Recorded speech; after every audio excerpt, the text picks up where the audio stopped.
Hey guys, this is Vanoid, and I'd just like to bring you a small little video of why the reasons I do not like zombies.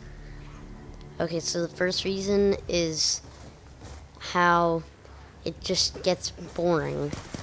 The zombies can be fun at times, but it gets really boring when you're on high rounds.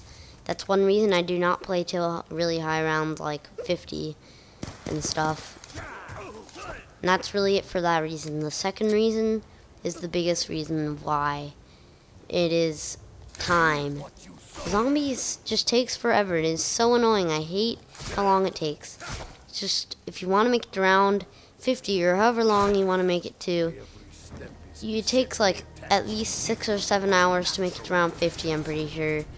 And if you want to make it to like round 100, which I'm never going to do, takes like probably at least a full 24 hours.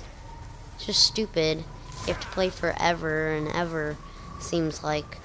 And those are the two reasons I do not like zombies. And I cannot play it for long enough. I do not have enough time to play it for 7 hours.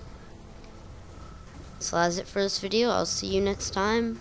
I hope you enjoyed.